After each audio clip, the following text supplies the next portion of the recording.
Hello mga pangga, good afternoon everyone, mayong hapon sa tanan. Ngayon, pag-uusapan natin ng maiksi lang na pag-uusap yung mga katanungan sa gustong mag-a-apply, ano.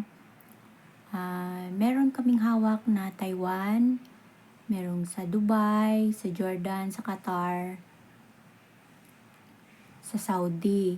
Mostly sa Saudi, sa Middle East, DH. Tapos, meron din kaming welder for Dubai. Lalaki lang. Lalaki lang ang hinahanap doon. Siyempre, welder yun, no? And dito naman sa Taiwan, meron siyang, sa mga lalaki, forklift operator, meron ding crane operator. Mostly naman sa mga babae ay caretaker. Offload pa ngayon ang factory sa Taiwan, kaya hindi muna kami nag-asikaso ng mga factory. Ngayon naman, yung mga nagtatanong ng mga requirements, kailangan nyo lang naman yung valid passport, 3 to 4 years na validity pa. Tapos, kung nakapag-college naman kayo, kailangan ng TOR, or kung wala naman ay yung high school diploma lang. Tapos yung NBI clearance ninyo, to be follow na lang yun kasi madali lang kasi siya ma-expired. Kaya para hindi naman kayo gumastos ng padoble-doble, paulit-ulit, saka na lang yun pag sigurado na yung may na kayo, may GO na, no? So, meron ding PSA, original and Xerox copy, marriage certificate kung kayo man ay married, sinumar naman sa mga single pa. Tapos meron ding voter's ID, yes, yung UMID, kailangan din yung UMID, pero ang balita ko kasi hindi na nag-issue daw ng UMID. I'm not sure, pero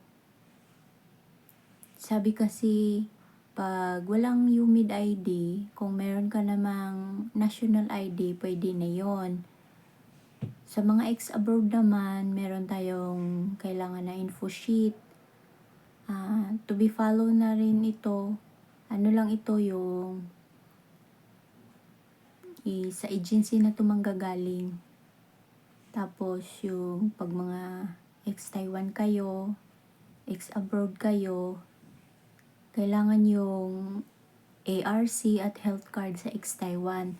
Kung sa ibang bansa naman kayo galing, to be discussed na lang yan sa agency, no? Tapos, ayun, mas marami-raming kailangang requirements yung mga ex-abroad, like PIOS, mga travel records, yun lang naman. At saka, yun pala, meron pang SSS. Yung sa SSS kasi, meron tatlo siya tatlong pages yung kailangan sa SSS. Yung members info, yung employment history, at saka yung SS contribution. Nabulol na ako, contribution, yun yung mga kailangan. So, iaano lang naman yan. Madali lang naman siya kunin. So, pwede na yan to be followed. So, ang exact talaga na iiwanan doon sa sa agency, itong passport, form, NBI, yung birth certificate, voter's ID, UMID, yan yung mga, kumbaga pinaka most na need for applying abroad, no?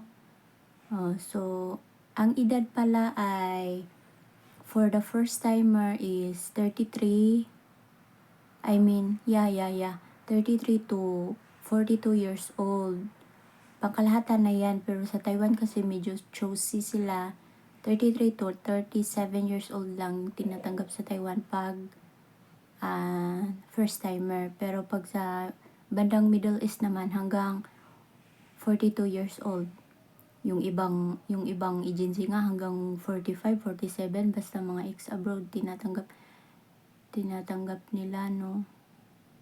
So ayun lang muna, update ko lang para hindi ko na kasi maisa-isa yung mga tanong sa sa inbox ko. Sabog na yung inbox ko, hindi na ako nakakatulog. Tapos syempre